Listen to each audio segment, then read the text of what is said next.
Okay, thank you for coming.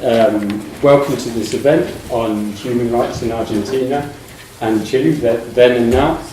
My name is Pablo Bradbury. I'm going to be chairing this evening and just introducing the speakers. Just a quick introduction. I'm a member of the Argentina Solidarity Campaign. To date, we're a group that formed in the middle of last year with the objective of sort of supporting and contributing to the struggles against neoliberal reforms, extractivism, and other forms of repression and oppression and human rights abuses in Argentina. And Monica's going to talk a little bit about the Argentina campaign in a second. We do have a stall at the back with some leaflets, and we also have an email list going around. So if you want to get updates on the campaign and any future events that we have, then do put your details down.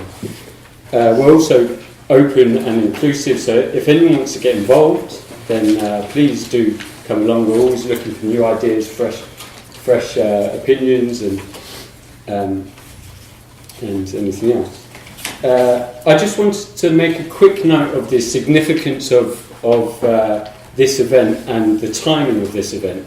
So the 24th of March, which is this Friday, is what's known as the Dia de la Memoria. So for anyone who's not familiar with Argentinian history, this is the anniversary of the coup d'etat, the military coup in 1976, the 24th of March 1976, which initiated the most repressive and violent of Argentina's various dictatorships throughout its history. And this came sort of 2.5 years after a military coup in Chile in September 1973. And the Argentina the dictatorship in Argentina sort of employed some of the same repressive techniques and adapted them to the Argentinian context.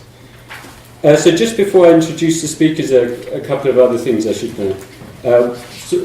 Firstly, we are recording, so just so everyone knows, and if you wanted to ask a question at the end and you didn't want to give your name for any reason. The second thing, this event has been organised by us at the Argentina Solidarity Campaign, but it has been supported by ILAS, the Institute for Latin American Studies, and the Argentina Research Network. And so we're especially grateful to a number of people for making this event possible. So a huge thank you to Grace Livingston, Elena McGrath, Nara Geraghty, Chloe Peters and Olga Jimenez from ILAS for their help organising, and also to Linda Newson, the director of ILAS, for lending us this space. So just onto the speakers. Firstly, we're going to have Monica speaking just for a couple of minutes, introducing the campaign, and then I'll introduce the first speaker, Alberto.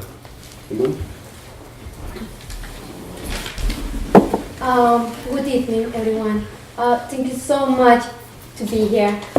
I'm going to start explaining you what is Argentina Solidarity Campaign. We are a self-organization located in the UK.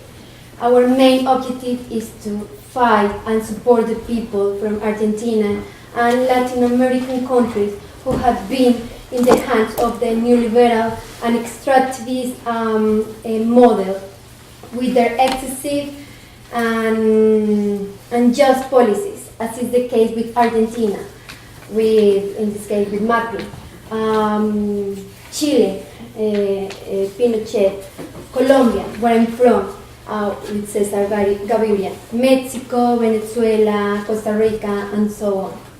In Argentina, all these policies have increased inequality and also have increased the extreme levels of poverty. Also, all these policies have been imposed as support by financial financial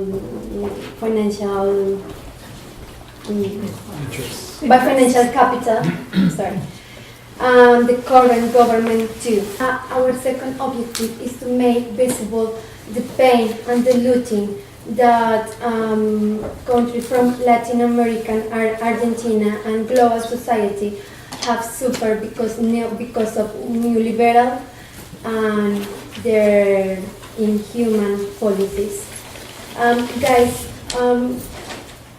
I would like to cordially invite all of you to be part of this organization. If you can attend our meetings, we also organize protests and cultural events, and our assemblies are held once a month.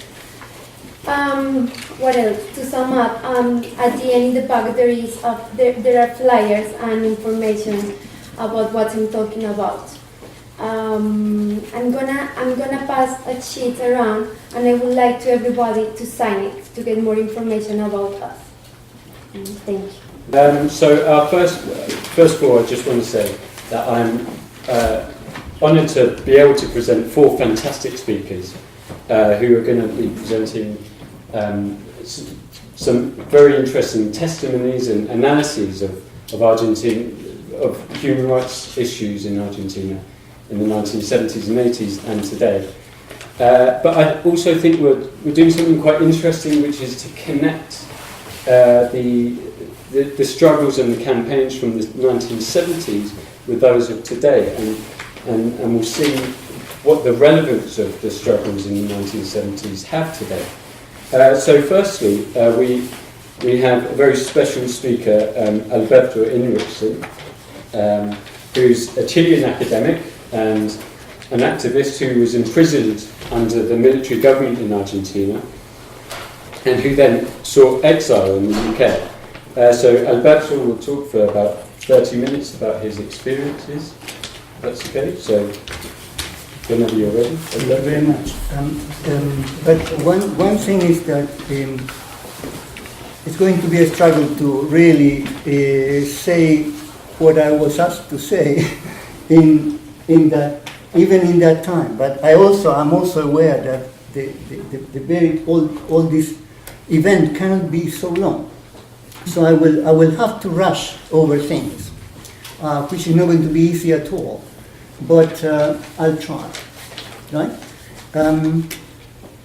Well, thank you very much for this opportunity, first of all, and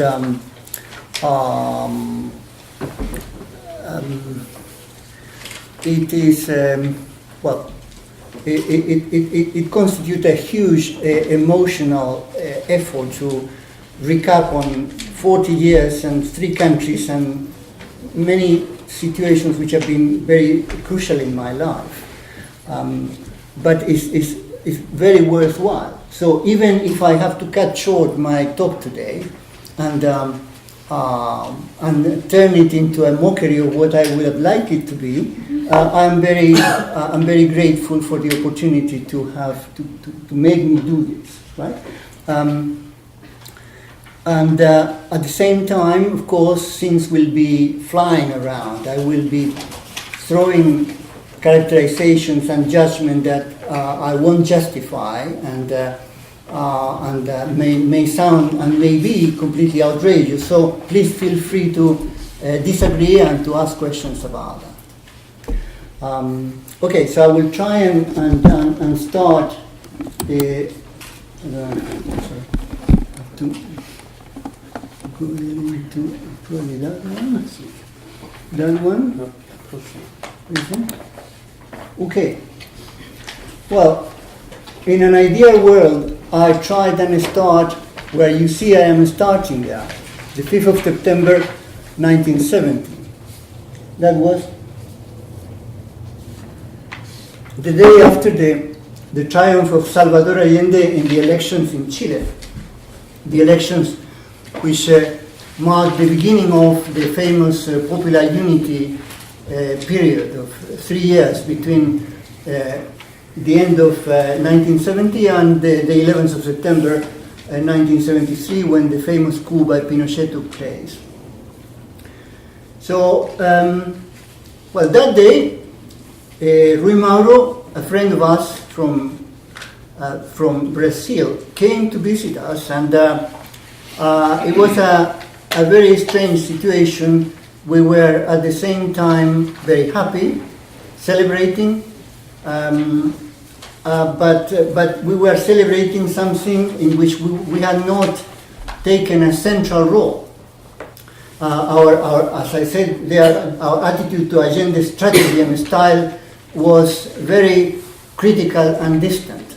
We didn't share either his style, his political style, nor his political strategy. So we, when I say we, I'm talking about the revolutionary left, basically the movement of revolutionary left in Chile, the famous MIR. We had belatedly and critically supported Allende, but we were not delivering that triumph. On the contrary, we were expecting a defeat, basically. The triumph came as a surprise, and yes, this political, this electoral triumph were opening a huge, gigantic political scope for revolutionary change in Chile and beyond.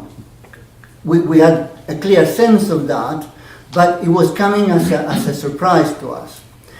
At the same time, the ones on that improvised gathering, we were extremely happy that this electoral success by Allende had taken place, because that was leaving behind the dominant tendency at the time in our party towards the implementation of a Foquista guerrilla adventure in Chile. Right? Unfortunately, very lucid people, very intelligent leaders we had, predominantly were trying to implement this. I say trying because it was just that for the moment, but had not triumphed Allende in the elections, that might have continued. So for Rui Mauro and us, that was really something very, very important on that day. Yeah? At the same time, the opening of a phenomenal political possibilities for Chile and Latin America, but at the same time, saving the skin of a whole generation of the best people in the Chilean left, because these people were going to be sacrificed for nothing, for a great mistake of attempting sort of a guerrilla revolution, a violent revolution through the guerrilla Foquista way in southern Chile, or in Chile in general, right? So that is my opening, right? That's a kind of introduction to this. We jump from there to the 11th of September 1973, the day of the coup. It's early morning. We start hearing heavy lorries passing by the street. We open the curtains, and yes, there were military trucks. Soon somebody knock at the door. Is another Brazilian friend and comrade, Eder. Eder says, well, I talked to my brother on the phone, it's the coup. We say bye-bye, and that's the last time I saw Eder in my life. Eder died years later in Brazil. Yeah, no. I quickly go to my safe house that morning. During the first few days after the coup, it is reckoned that about 30,000 people were killed. The rounding of people started, torture, massive detentions, and the beginning of this long and hard repression which happened during the Pinochet regime in Chile. Our particular situation was very lucky among very, very many lucky opportunities I will recount. in the University of Concepcion, there were many Argentinian academics, particularly in social sciences.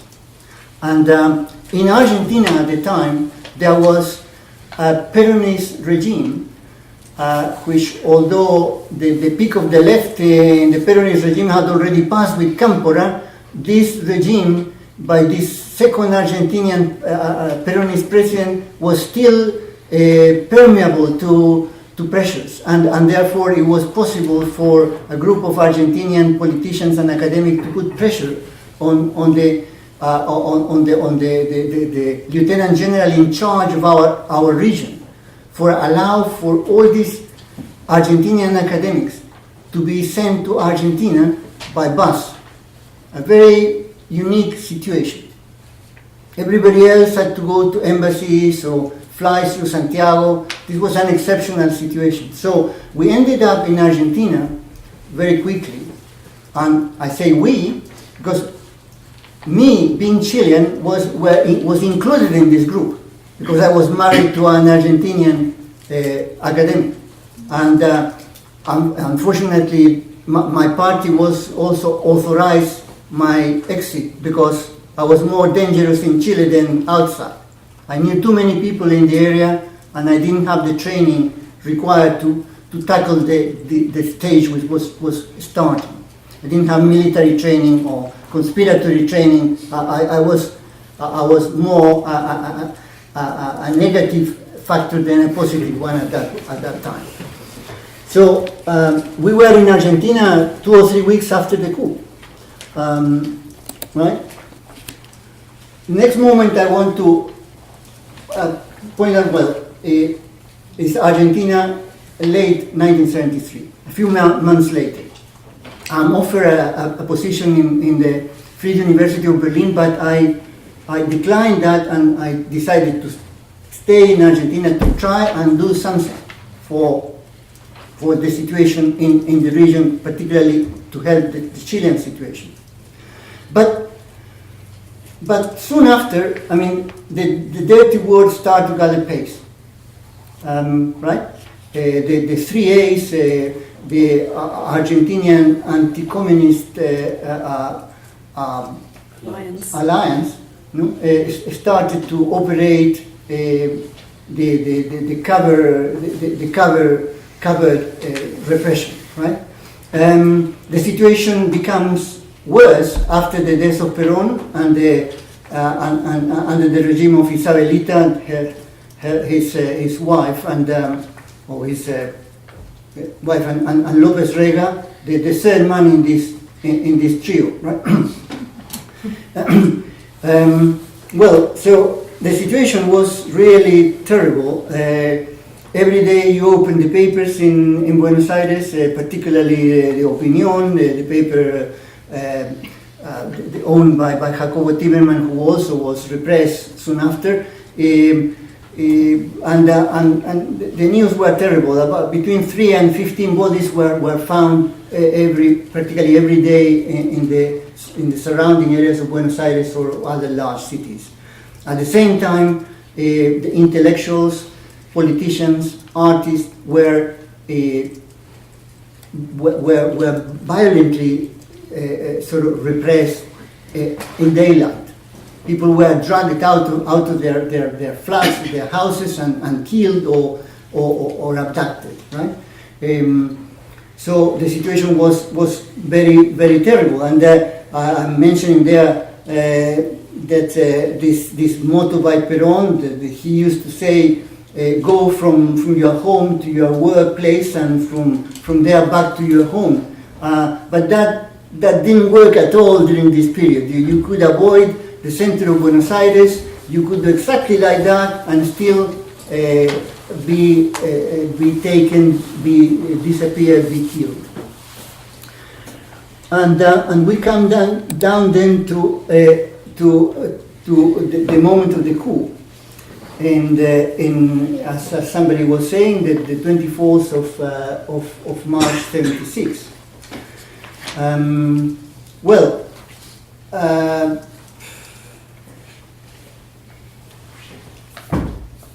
The moment I'm focusing is a couple of weeks after the coup.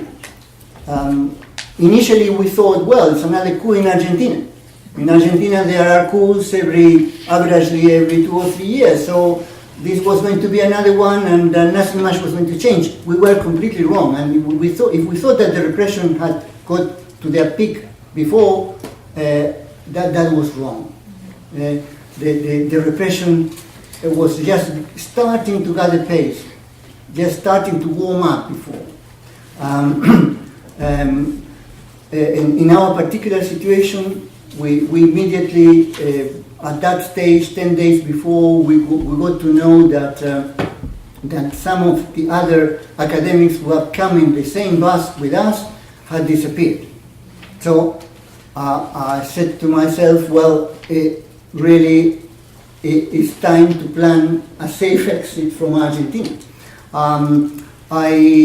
I then got in touch with to a friend of mine, Luke, who was the journalist in charge of Radio Switzerland in South America, and he had to go to Bolivia those days, so we planned to go together. We are going to go to La Paz, where he has friends and contacts, and I'm going to leave the country together with this kind of Swiss consul, right? If anything was going to happen to me, that was the best company I could have. And yet I decided the night before we were leaving, I decided to change, to stay in Argentina for a couple of weeks more and finish off things. So I called to Luke on the Sunday of Easter Sunday. I'm not traveling. You know? And then after calling him, I was already sleeping not in my house but in the house of friends.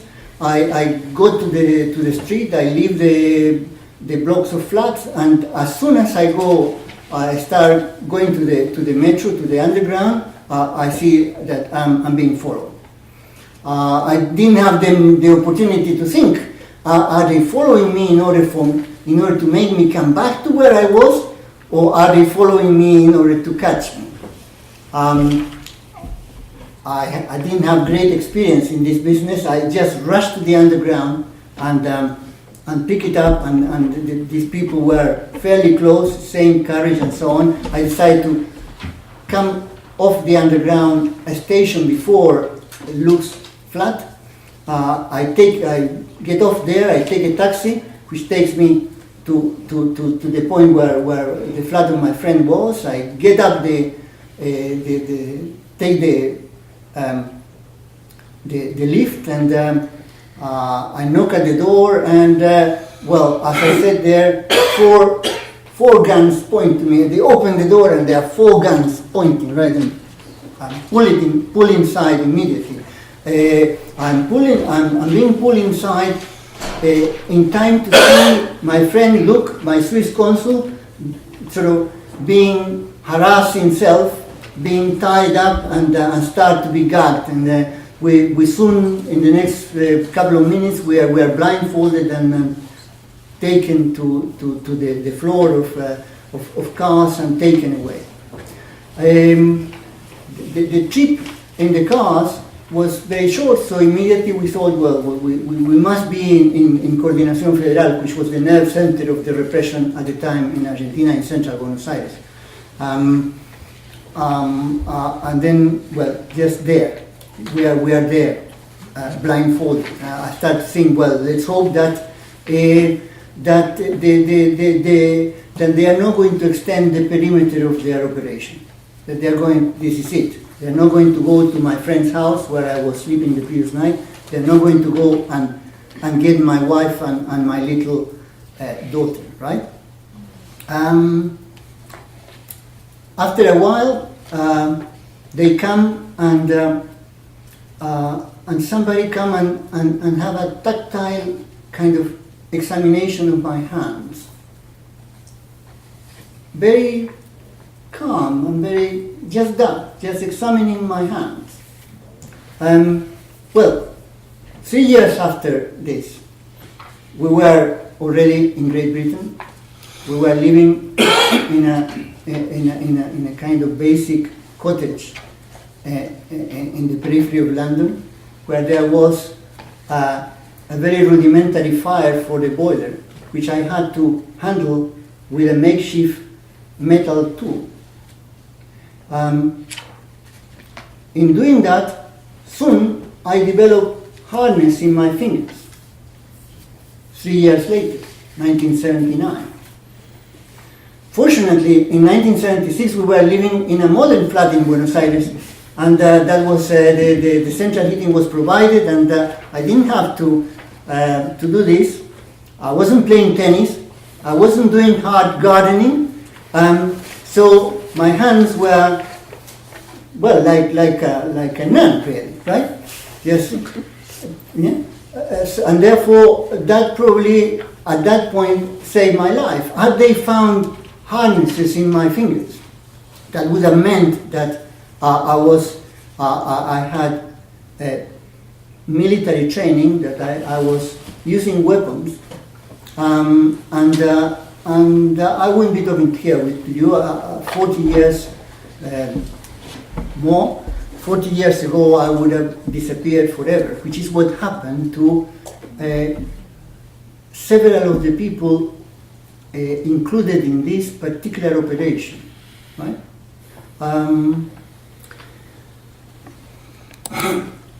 So, finally, I don't know the time, how many hours passed, but finally I am taken to be interrogated.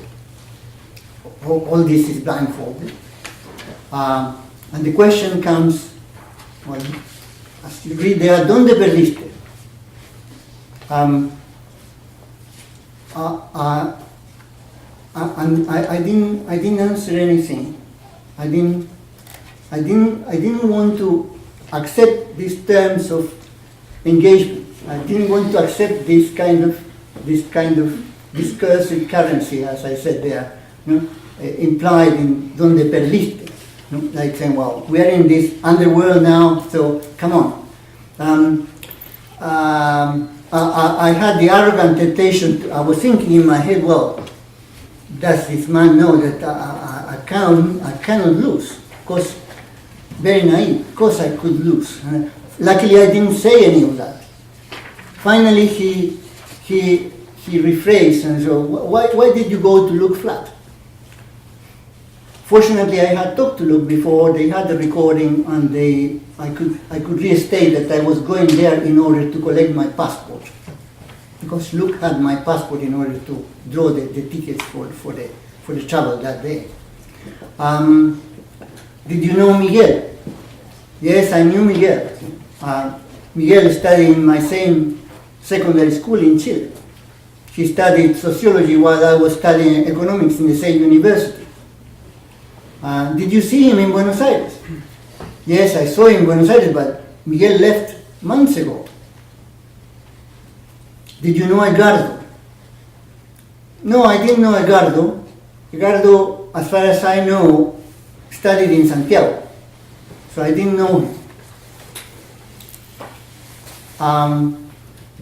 Luckily for me, they didn't find anything in my hands, and they were finishing this investigation. I came by the end of the investigation, to the extent that I could always explore, well, would they have been gone after me had I gone back to the flat of my friend? Long, endless questions. Right? But I was really lucky this time again. A few days later, I was taken to Devoto. The Villa Devoto is the main prison in Buenos Aires, in the Buenos Aires area. And I spent in between the prison of Devoto and La Plata about 7 or 8 months. Of course, all of us there, I mean, thinking, well, we were thinking, well, if we have survived, it's because we were liked. As they were saying there, in one way or another, we were garrones. We were not important enough Certainly we were not important enough militarily, that's for certain. Luckily for me, they didn't ever know the little things I had done. Well, little things for me, probably for them it would have been had they known. But the fact is that there in prison were the pieces of civil society in Argentina, as well as pieces of guerrilla organizations, all more or less mixed up. In our floor, about say between 80 and 90 people, there were, well, members of guerrilla organizations, as I said, generally young people, some of them with some experience, but most of them were young. But together with them were people like us, economists or other professionals from Argentina or other countries. There was a judge from La Plata. There were doctors. There were psychiatrists. There were sociologists and history professors, and all kind of grassroots organizers and practitioners, right? When the doors of our cells were open for a few hours a day, 1 or 2 hours a day, an extraordinary dynamic developed, kind of trading activity of all kinds between all these people in different styles.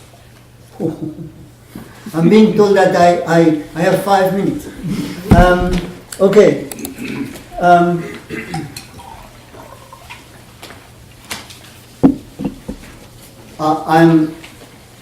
Here we have the kind of conditions in which we were, characterized by uncertainty, insecurity, physical danger, arbitrary brutality. They could suspend visits any moment. They can suspend recreos, free time outside, any moment. They could just leave us on our cells for a limited period of time. They practice requisas at any time, normally once a week or something like that. You are in bed and suddenly a kind of strange noise of dinosaurs started to make the whole floor tremble, and then that was the beginning of these sudden total searches. Right? People could be sent to the isolation punishment cells for anything, and they were the traslados, prison transfers, which were particularly unwelcome. They were characterized for a lot of violence, and they could even apply the ley de fuga, so the shooting under the pretense of an escape attempt in those traslados. And they could send us anywhere. So from being in Buenos Aires is one thing, or in La Plata, but they could send us to the most extreme areas in Argentina.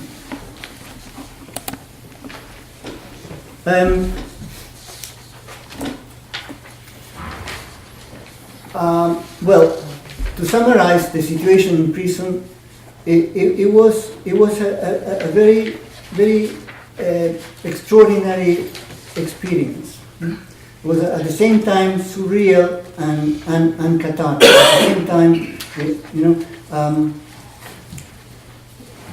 I'm mentioning here the kind of paradoxes involved in it.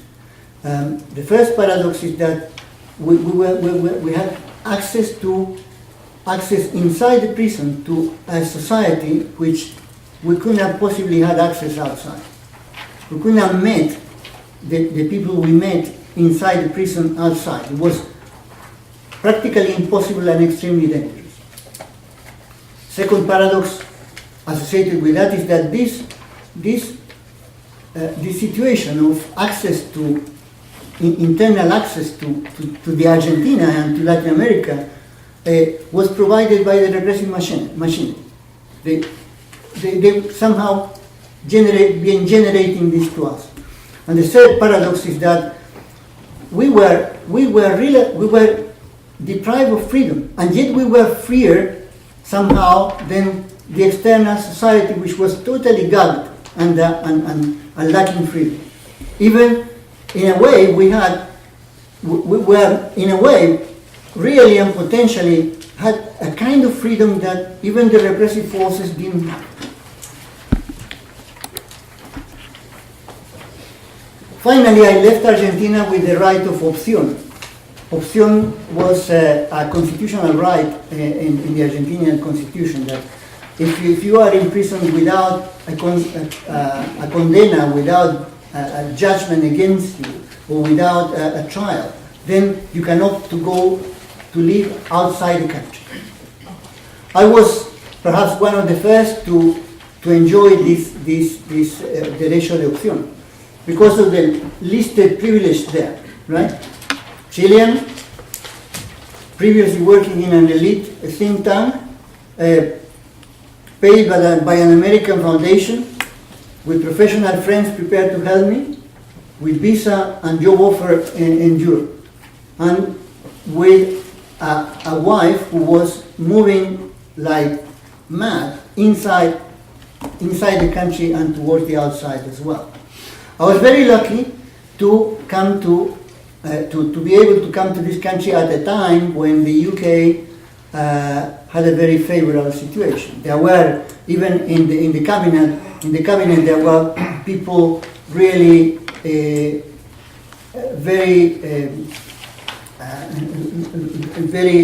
sort of genuinely, let's say, favorable to the situation being suffered in Latin American countries like Judith Hart, for example, and the World University Service program for Chileans had just been established and was working. Major difficulties in coming into this country, in coming into exile, not just into this country, but to exile. One, I had to elaborate and overcome a massive reality of loss and defeat. The political forms of participation we had enjoyed for the previous decade in Latin America, in the Southern Cone particularly, had ended, and the opposite situation was being lived under the repression of these new military regimes. At the same time, the great majority of our comrades and friends were either killed, disappeared, imprisoned, or in exile. Second, while our lives and basic sustenance were protected, we had to adapt to a niche existence. We had developed in Chile or Argentina, particularly in Chile in my case, we had developed a feeling and experiencing that we were contributing to significant political changes. Even if our position was modest and we didn't have any ranks or any status, but we were contributing to that. Instead, here we had to just keep in where we were. Okay. Said I will finish in 1 minute, right? Okay, or perhaps 2. I personally felt like suffering a linguistic amputation. My precision tool par excellence was my language, and in coming here, I was dispossessed of that. So the loss of my language deprived me from the possibility to exercise really my professional tools. The children suffered especially because the extended family was not there to support them emotionally. Yeah, the extended family has problems, convey problems, but this was an important aspect. And they had to put up with these parents who were professionally, emotionally, linguistically handicapped. And this handicap was being resolved in over a very long time, while life had to go on for the children. Finally, what has helped me to overcome or kind of compensate this loss? Building extended families of our choice. Fortunately, I've been a lecturer, I've been a teacher, and therefore I have been able to develop more relations with people than in other situations. So that has helped me to choose, sort of put together people. Second, the sense of that a particular dual existence affects a lot of people. This is it's been a very gradual thing, instead of being very fast, but very gradual. That really, in a place like London, for example, a great proportion of the population comes from another background, either political refugees or economic refugees or migrants or whatever. They really have the daily experience of encountering, having to meet their daily activities, but at the same time they have something behind, this other reality which also always accompany people. Right? This is valid for everyone. It's valid for the English people as well, but it's particularly poignant in the case of people coming from other backgrounds. Finally, writing. Writing helps to it's a way of reflecting and populating our life, and I had to develop a writing kind of skill and gradually some craft from very early age, for reasons I cannot enter, of course, here. But this is something which has helped a lot to overcome or compensate the situation of loss I was referring before. I have to stop now. Thank you very much. Thank you very much, Alberto. That's very moving. We're obviously very grateful for Alberto for telling his story and giving his testimony.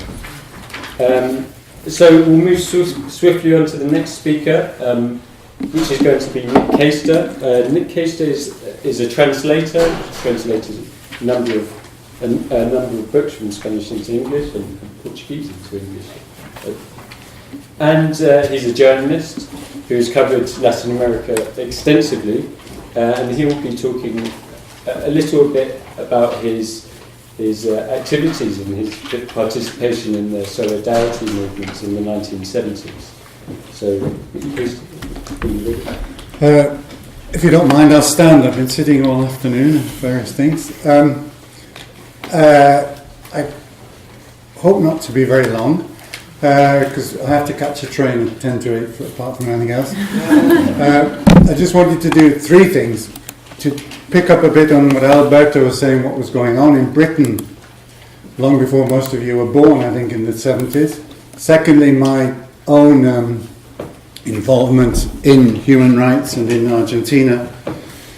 And thirdly, something maybe that we will discuss probably after I've gone, maybe with Marcela and here. Why, for example, was there an Argentine Human Rights Committee and an Argentine Solidarity Campaign? Why was there a Chilean Human Rights Committee and a Chilean Solidarity Campaign and a Cuba Solidarity Campaign? So as Alberto was saying, from 1974 to 1979 in Britain, there was a Labour government, and old Labour, that had traditional values of welcoming refugees, of welcoming people from abroad. There was quite an open a program of bringing people from Latin America. These were the first real Latin American refugees to come here. It hadn't happened before, but some of the people I knew in the Labour Party then were even thinking back as far as the Spanish Civil War and how people should be welcomed. And in fact, a lot of the Spanish people who had settled here were prominent in encouraging that. And so there were several programs set up. I think you mentioned the World University Service, which was incredibly helpful in bringing students and in fact lecturers across. In those days, of course, there weren't fees for students, but the World University Service organised places for them here, organised to pay their fees, and in fact also organised English classes. There was also you were mentioning the joint working group, which again was very instrumental in bringing people over. And there was the Refugee Council as well. And for the first time, these people were looking at Latin America in a way that hadn't happened before. In the 1970s, there hadn't been refugees from Latin America. There had been people from the repression in Brazil, but there hadn't really been a program of bringing people over. And what was interesting and extraordinary about that was it wasn't just London. The Labour councils in places like you were in Sheffield, in Bristol, in Liverpool.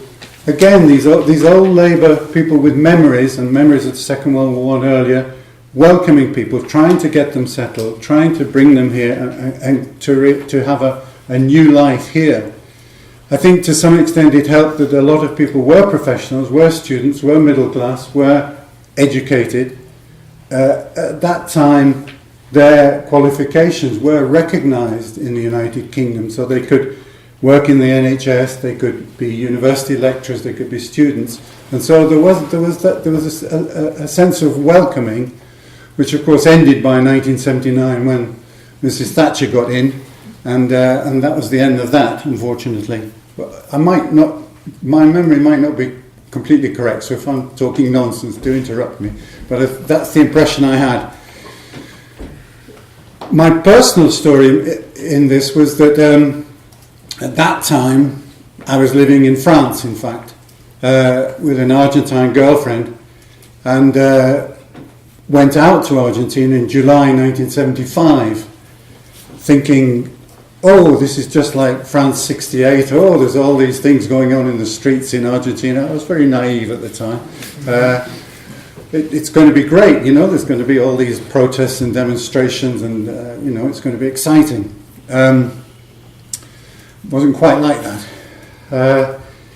But at the time, I was also, I don't like to admit this, I was a bit of a hippie, and I had long hair, and I wanted an alternative life. So we didn't settle in Buenos Aires, where my girlfriend's family was from, but we went to Humahuaca, if any of you have ever heard of Humahuaca, up in the north in Jujuy, which was a centre for the making of pottery and telar, of weaving, which I engaged in. I was el indio blanco.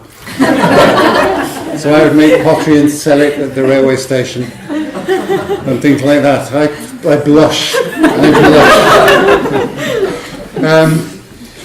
Which was all right. It was difficult. I earned my money teaching English and French.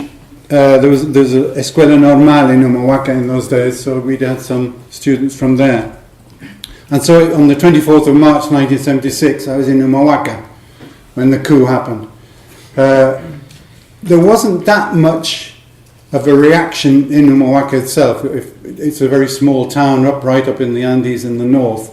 But of course all the repression there was up in the mines, even higher up in the mountains, where there were people rounded up, a lot of the trade unionists were put in jail or disappeared. There's obviously very much tension within the town and in the local capital, Jujuy, San Salvador y Jujuy. And I was twice detained there. Fortunately, the first time I was let free after a couple of hours because I taught the police chief's wife English. So that still counted. He still sort of got me out. The second time it was thanks to my girlfriend being quick talking, we got out. But by May, June, the situation, even somewhere in a small town like that, was getting very tense, very dangerous. You felt you could be picked up at any moment. So we came back to Buenos Aires. Again, I was saved by my girlfriend, if you like. I told you I was very naive. I was busy reading The Open Veins of Latin America on the train on the way back from Jujuy through Tucumán, which was much more violent. And again, my girlfriend said, well, he doesn't know what he's reading. Because we were stopped by the police in Tucumán on the train. They came through the train. So we got back to Buenos Aires in July '76. And there again I was teaching English. And the thing, when there's a dictatorship, of course, 95% of life goes on as normal. Or you try and make it as normal as possible. And it's just at sudden moments that you realise your boss has stopped because it's been surrounded by army personnel. You drag everyone off and want to see everyone's identity papers. Or you're sitting in a cafe and suddenly everyone dives to the floor because there's been some shooting outside. And then the sort of repression got even closer to home because my sister-in-law was a sociology student in the second year at the University of Buenos Aires. And for any of you who knows Argentina, you know what that means. So by the beginning of 1977, we decided to get out because it really was reaching family members and people were, it was the terror that you were saying.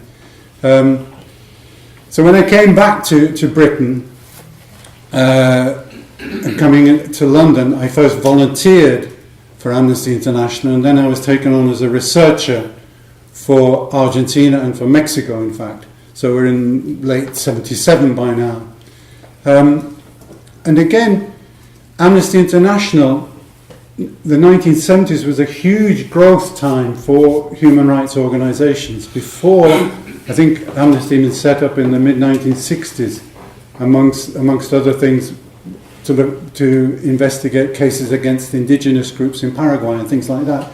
But there was a huge expansion in the 1970s. And again, it was the first time that Latin America had been what they were working on. Previously, the Eastern Europe, the communist bloc, Africa, but Latin America hadn't really been part of what they'd been doing, which was partly why I was taken on, because I'd actually been to Argentina, and I knew that if someone had been tortured with Paso de los Toros, I knew it meant mineral water had been, they'd been mineral water up the nose and trying to suffocate them.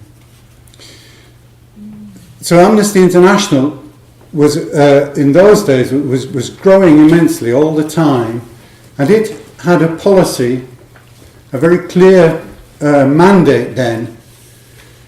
It had what was called prisoners of conscience. And I think there were three counts that they were looking after. Prisoners of conscience, the right everyone should have to a fair trial and proper defence, and, fourth thing, no torture and no death sentence. But of course, how could you apply that to Argentina when people were disappearing? Where did that come in? How could you organise to deal with questions like that with Chile and Argentina? And it was a very bitter struggle. I remember in Amnesty, we received, for example, there was a campaign. I don't know if any of you know the magazine Gente in Argentina, which is a very popular right-wing magazine. I don't know what the equivalent will be here, but a bit like Hola, but with a bit more news in than that. And they organised a campaign for people in Argentina to send postcards to Amnesty International, because of course Amnesty International, one of its main things was to send letters to people in prison, get people to write, to try and put pressure on the authorities. So they organised a campaign for them to send us pretty postcards of Argentina with Male Plata and Jujuy. And on it they would write, "Nosotros somos derechos y humanos." Who are you? So what are you doing? Telling us how to behave. We are derechos y humanos. And not only that, the intelligence services were taking on Amnesty International. One of the most horrific things then and still now was we were sent a package, brown paper package. I think it was hand delivered, and inside that package were photographs of, again, you probably won't remember it, but there was a bomb put in the canteen of the Buenos Aires Federal Police, which killed 30 or more policemen. And they sent us the photos of the bodies and of the effect of that explosion, and with written paper saying, "You are the ones who did this." In the end, I think it was the daughter of the police chief who put the bomb, but no, I don't know. So there was this urgency about the situation of human rights in a place like Argentina, in Chile, and trying to help people there and help people settle here. So as well as working in Amnesty, I was working in the Argentine Human Rights Committee. There were people from Chile, Argentina, and quite a few from Uruguay as well. But the debate and the separation between the human rights committees and the solidarity campaigns was that the human rights people, I think you back me up on this, we tended to follow the Amnesty International kind of view of things. That we wouldn't support violence. We didn't want the violent revolution in those countries. We wanted people's human rights respected, and that was the emphasis that we put on it, and of helping people here. The Solidarity Campaign, and I think this might be your discussion afterwards, Solidarity then and now, the Solidarity Campaign was saying, no, we want to support the left-wing groups that Alberto was talking about, and we want to overthrow the military regime or overthrow the government in Argentina. And that was quite a sharp dividing line, because they thought we were just, do-gooders, whereas quite a lot of them wanted to continue the revolution here. I don't know if that was your experience. But fine, that was good for them, but it was difficult for British people to identify with that so much. And so lots of people like you and me stayed on the human rights side of it and steered away from the Solidarity Campaign because we couldn't support what they were. 1 minute, okay, that's good. All right. Well, I have to catch a train anyway. But what I was going to say was, yes, okay, the political struggle goes on, but unfortunately, some of the people were really trying to continue the revolution here. And in those days, there was the thing called entryism, which affected the Labour Party and everyone. And you found that these small groups from the different parties, from Chile, but also from Argentina, who would latch onto an organisation and try and take it over.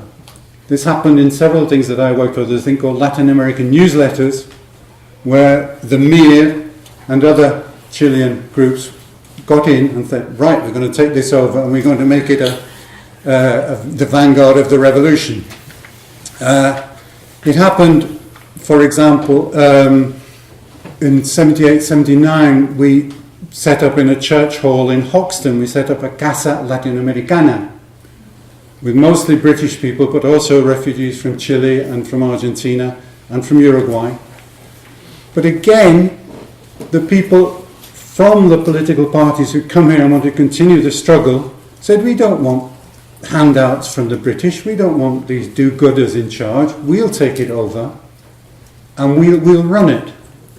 Which meant, of course, that the church where it was withdrew the money, all the different groups argued amongst themselves, and so the Casa Latinoamericana disappeared. I promise you I'm not being negative, but that was the kind of climate that was going on. The human rights versus solidarity, the people desperate to recreate their lives, but also to have a sense that they were still in the political struggle.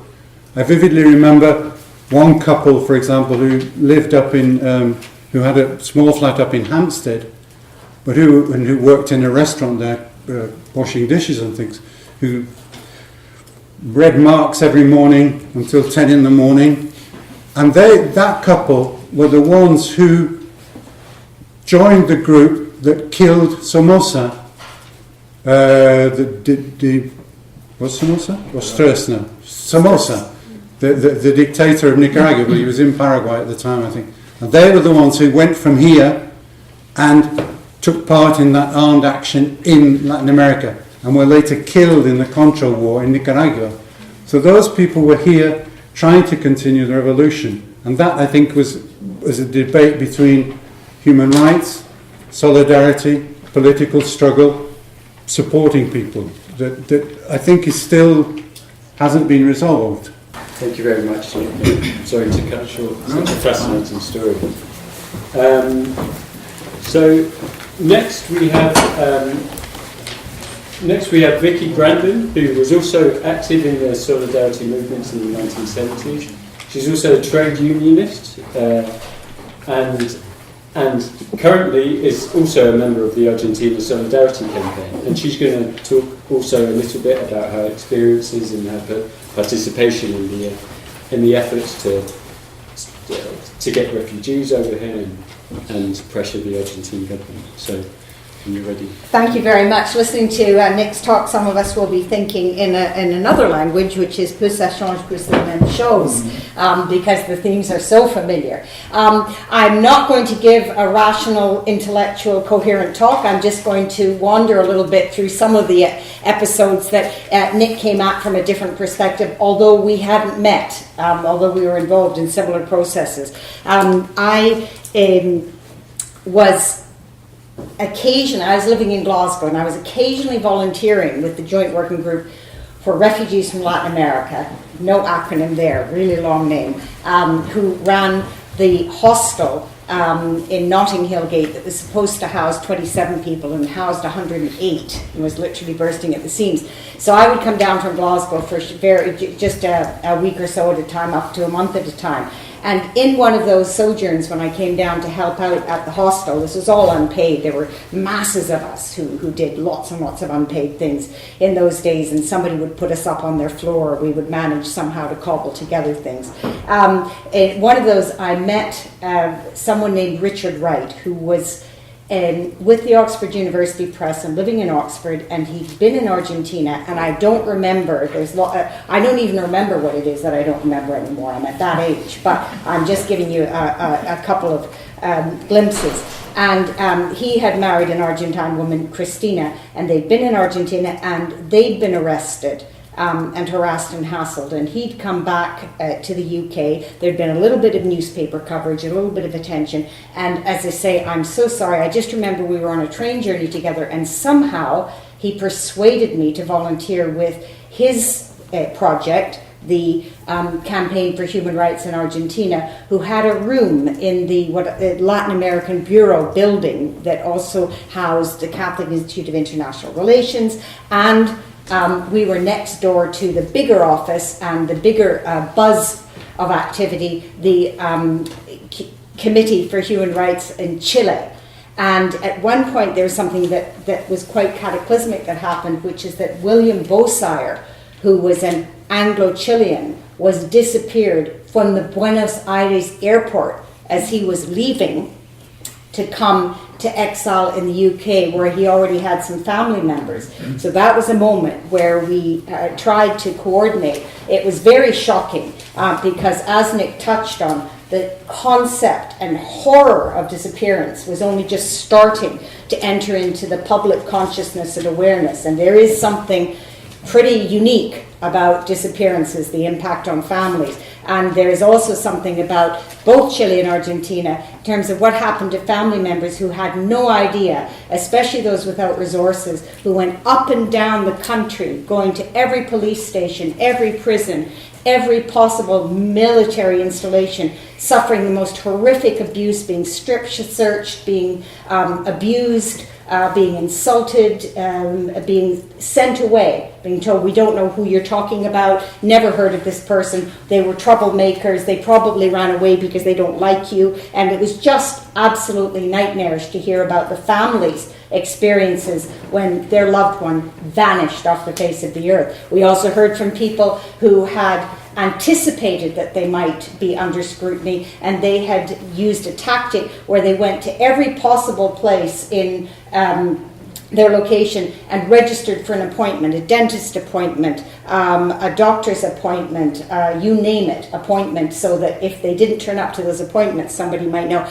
But it didn't work, did it? I mean, once you were disappeared, you were disappeared. Anyway, so I volunteered a little bit in London, but I was still living in Glasgow at the very last bit of my time in Glasgow when the 1978 World Cup football campaign arose, and we were really trying to get the Scotland team to withdraw, as people all over the world recognized this was untenable. And we had incredible artists who did phenomenal posters of what this meant, because that was one of the, we didn't have internet and all the other ways of communication, so often it was just drawings that people did, somebody who was clever at sketching. This isn't a particularly good one, but I've moved so often, it's literally the only piece of paper I could find, and I wasn't clever enough or sophisticated enough to scan everything before I binned it, or it was lost in transition.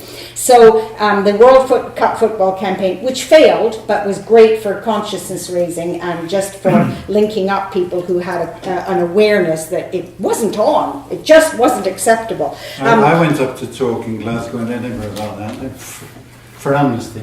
Excellent. Okay. Now I'm just going to move to Sheffield, because I moved to Sheffield. And in Sheffield we had lots and lots of solidarity with Latin America going on. We also had a large exile community from Chile. But that's where we set up a very strong Sheffield Argentina campaign, and where I ran the prisoner adoption, again touching on the amnesty model. But we were partly spurred on because Celia Guevara, Che's sister, came to speak, and she was very. I'm sorry, I don't mean to offend anybody. I know less about Argentina than anyone in this room. Imagine inviting me to speak at this meeting.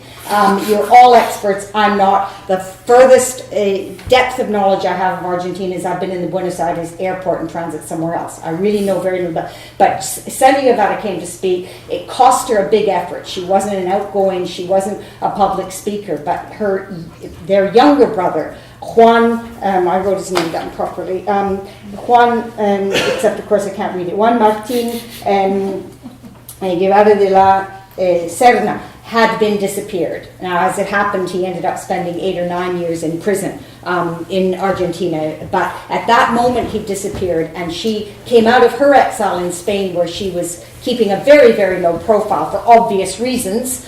And she forced herself to go on a European tour to speak to people and that spurred us in Sheffield. That was enough for us to say, we're being asked to do something, we will respond. So us, grassroots activists, nobody had any connection to Argentina directly, nobody was an academic, nobody had resources, we just said, we have to respond. And it was Celia who sent us names of people to be adopted, and then we moved on to this new awareness that the children had been born and had also disappeared, and the grandparents were alive but couldn't get access to, and that's what then became the focus. So I've just got a couple of quick quotes for you from a campaign leaflet that I managed to resurrect, because we don't really have archives or anything. Our campaign leaflet said, could you and your group adopt an Argentinian political prisoner? Why Argentina, when hosts of countries are suffering from brutal military regimes? In Latin America, we find Chile, Uruguay, Bolivia, Paraguay, Brazil, El Salvador, Guatemala, and more. So why Argentina?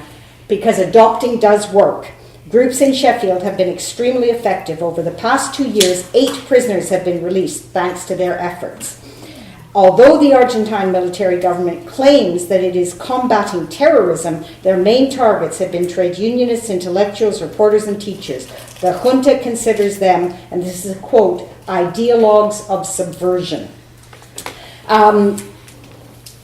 when the last bit of paper I could find was a 1982 report that we had 88 on our Sheffield list for adoptions. 60 of those had been adopted, and there were particular groups that were very strong on taking sort of multiple adoptions. We also had a boost when John Pilger wrote an article in the Daily Mirror on child disappearances, and more interestingly and disturbingly, the presence of torturers in the UK doing all kinds of business, coming back and forth. So John Pilger in those days was doing groundbreaking journalism.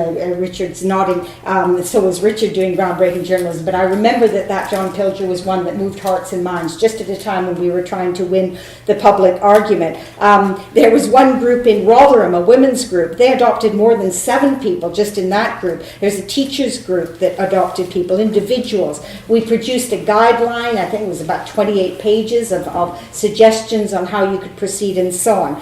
Unfortunately, the Malvinas happened, and in terms of human rights work, all bets were off, back to the drawing board, collapse, and I reported at that point back to my committee that it stopped our launch of the Child Disappearance Campaign for 85 detailed cases out of the 400 known to be born alive in prisons or concentration camps or arrested under age 15 then disappeared. And Nick touched on those tensions between solidarity, human rights, our wish to be there for people, but the reality is that people have policies and they have very strong beliefs. So the Quakers, who we'd had a wonderful, they returned all their adoptions because of that. And they ceased work on the behalf of all these individuals. They did it with great regret, but you can imagine how many negotiations and how many pleadings we had with them not to do that. Sheffield then became the only group that was continuing with the adoptions. We took all the names from London, from someone named Ricardo, from Celia. This is my last sentence, but it's a long sentence. It's a one-on-one. And I don't need to breathe when I talk, if you haven't noticed already. There was a London organisation of families. Nobody's touched on this, so it's just again for those of us who were around in those days. COSOFAM, and that was replaced by FEDEFAM, Federación de Familiares de los Desaparecidos, which was established in Venezuela in 1980 to encourage family members of the disappeared to set up local groups. And at that point, someone named Perico came. I haven't met him, but we had a good relationship with him by telephone, and he was also giving us names. He's still based in London. And Rafael arrived, who was a former political prisoner, and he was asked to speak. And so that's the sort of thing we got up to in that era. But I would like to thank the Argentina Solidarity Campaign for arranging this meeting. I'm delighted to be involved with them, and I encourage all of you not only to follow Monica's lead and Pablo's invitation to join in with the Argentina Solidarity Campaign, but remember that we need your networks and your groups. If you're in a trade union, a students group, a faith group, we need those also plugged in, because that's how this work really takes on meaning. Thank you very much. Thank you very much, Vicky, and thank you for that call to arms. Fascinating story again. Our final speaker is Marcela Lopez, who is a... Do you want to sit here? I don't mind. No, it's fine. No. Marcela is a journalist and an academic who works for the Latin American Bureau, and she's just published a book in January this year. Oh, and I haven't.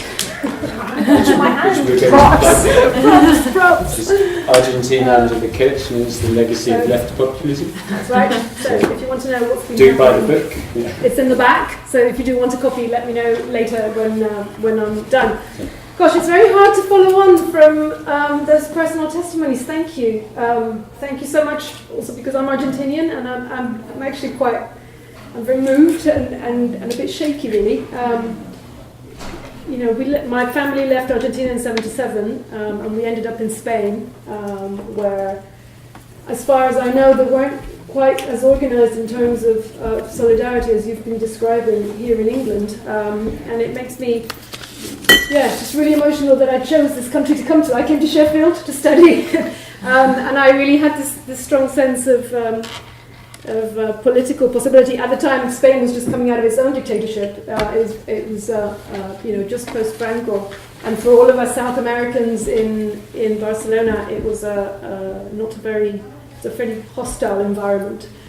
I will try to concentrate on what I was asked to talk about, but you'll excuse me if I'm a bit shaken. So I wanted to. How long do I have? About 15 minutes. 15 minutes. Oh, that's good. So I've been asked to think a little bit about the connections between the then and the now of human rights. So rather than drawing on that distinction between solidarity and human rights, I've really thought about it in terms of supporting human rights work then and now. And I think that they're very interconnected and interrelated with that particular period from the late 70s and early 80s. And some of the interrelation you'll know about is the memory work that has happened in the region and here since then, and the support for trials and crimes the trials against those who committed crimes against humanity. But I want to look at three different ways, very briefly, look at three different ways in which the two periods are interrelated, because I feel that they're really important for understanding human rights in general, and human rights then and human rights now. The first one is the consequences of what happened then. And one of the really important consequences of what happened in the 70s and 80s, particularly in the Southern Cone, but in other places in Latin America, was a new way of understanding human rights and a new way of understanding justice and politics, and what rights we're actually entitled to. I mean, if this was, a longer event and we had time to make it more interactive, I wanted to ask you, how many human rights can you name? Because it's not actually that straightforward, that easy. People don't have them at the top of their minds. And certainly in the late 70s, the whole idea of human rights, which was only really codified in 1948 after the Second World War, wasn't particularly present in Latin America and in the Southern Cone, where a lot of the politics were very much more collective. They were very much more corporate. They were much more about the organizations that you belonged to, and not particularly about individuals and their individual rights. Now that it now seems obvious to us, individual human rights, but that's one of the things that has come out of the fact that those individual human rights were so trampled and so disregarded. The other thing that came out of both the politics and the brutality of the repression and the brutality isn't perhaps the right word, but the horror of disappearance as a particular crime against people, against humanity, is that it made human rights in some respects a realm above and beyond politics. And in that sense, in Argentina, that became very noticeable in the government that came in, that was elected after the dictatorship didn't really collapse, but after the military retired back to the barracks in 1982. The government that was elected was of the radicals, they're called in Argentina, the Unión Cívica Radical. And it was the first time that Peronists had stood in an open election, in free elections, and lost. One of the elements that made the leader of the Radicales a very particular political figure was his long-standing support for human rights throughout the dictatorship. So he was one of very few politicians who stayed in Argentina through the duration of the dictatorship. He was a lawyer, and he was one of the founding members of the Assembly for Human Rights. That approach to making human rights a civil, rather than to focus on the civil rights versus the political rights, if you like, and to focus on the due process and the right of everybody to a trial, to all the basic civil rights, was a new understanding and a new awareness that came out of the horror of the crimes of the dictatorship. One of the second consequence that I'd like to pull out is that some of the worst of the obliteration of rights at all sorts of different levels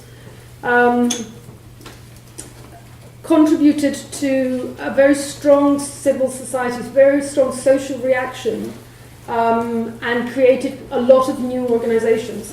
So in the case of Chile, for example, one of the things that Pinochet did was take away all recognition of ethnic rights for Mapuche people. And at that point, from the point at which land was being privatized effectively away from them, what began was a very large, sort of a resurgence of Mapuche organizing, which continues to this day. So that's one of the legacies, if you like, of those human rights abuses. In Argentina, I suppose it's you'll be more familiar with the plethora of human rights organizations that came out of the dictatorship, and there is a whole range of them. The most famous, or the best known outside of Argentina, have tended to be the families of disappeared and murdered activists. So the madres, and eventually the abuelas, and the hijos, and so on. So the way in which human rights organizations grew in importance, and have grown in importance in terms of the broader culture in Argentina is a very particular consequence of this period. Now, the one that I want to spend a little bit more time on, because that's partly what I touch upon also in the book in terms of what's been happening with human rights in the last 15 years in Argentina, is the consequence or the effect that is expressed in human rights with the fact that during the dictatorships, both in Chile and in Argentina, there were winners and there were losers. And as I touched on with the election of President Alfonsín in the 80s in Argentina, for a while, and for quite a long while, human rights were slightly separate from that dynamic, certainly in terms of how it was portrayed in the media and how people thought about it. So there was a level at which human rights was an issue that affects everybody, and that could be taken out of the perhaps of the dirtier kind of political negotiation and opposition.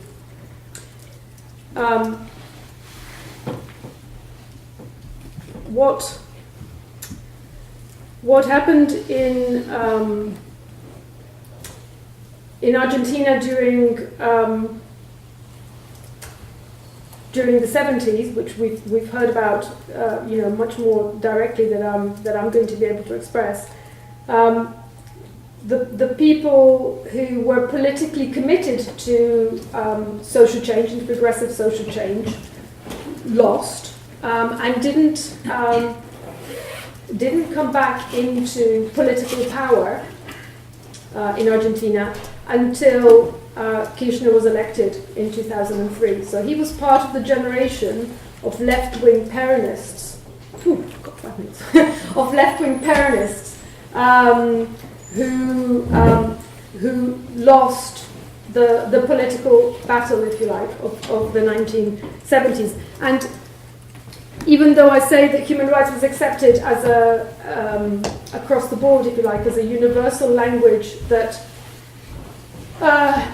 could not quite bring together, but certainly that people could communicate across political differences, during the 90s, a lot of the human rights organizations in Argentina were, it's not looked down upon, but I think now we've forgotten, but the Madres de Plaza de Mayo were called locas, las locas, for a long time, the mad women. So there was a real sense that they were perhaps fighting a battle that was, that society was ready to forget about, or the sense that they were asking for a justice that was never going to come about. Now, with the return of some of those left-wing activists of the 1970s into power in 2003, what happened was something, on the one hand, very interesting, and on the other hand, I think something that it would be very interesting to hear your views on and to have a discussion about, because it's also very complicated. Kirchner came to power against two other Peronist candidates in the election, and with only 22% of the vote. So one of the first things that he did when he came to power was to seek out alliances beyond the Peronist movement. And he sought out progressive intellectuals, he sought out people from other political parties, he also sought out people from civil society, and particularly drew to him the human rights organizations, and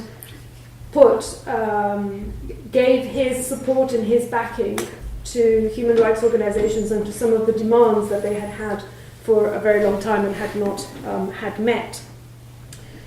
Now, at the time, this felt like a very wonderful progressive thing to both within organizations in Argentina and beyond. It allowed more trials to be brought to court. It allowed for different spaces to be set aside for memory.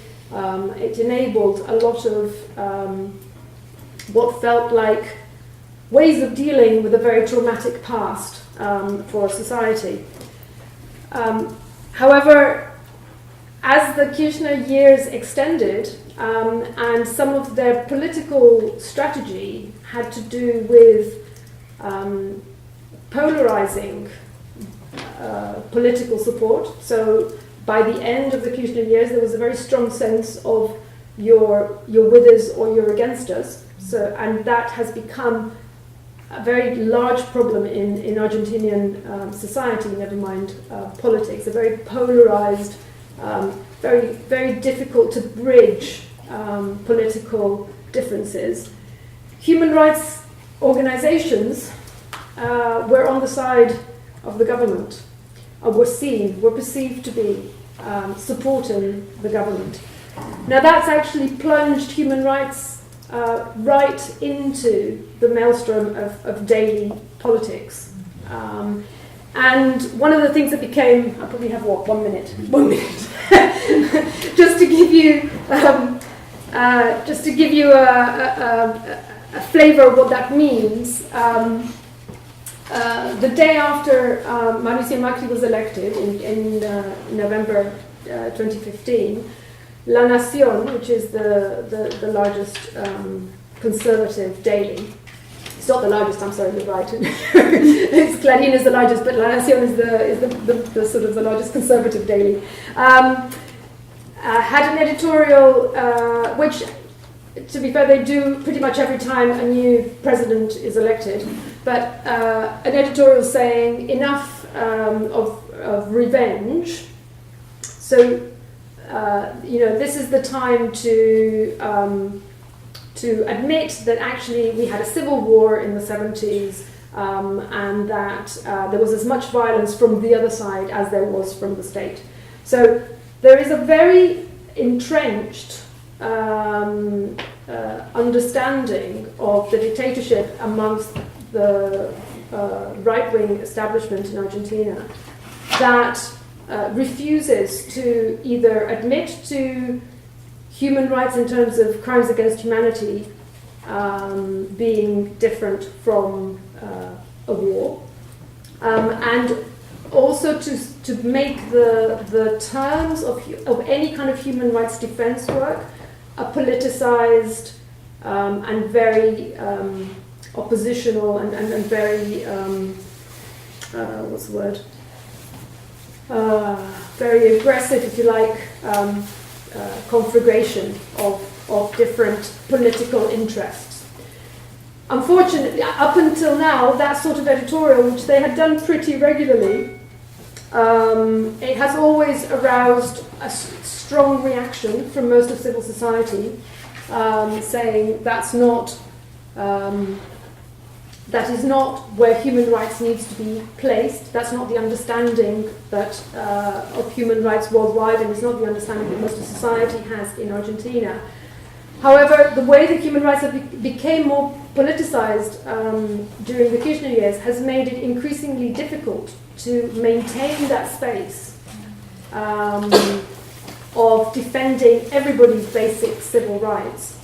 And human rights has become much more of a political football than it was in the past.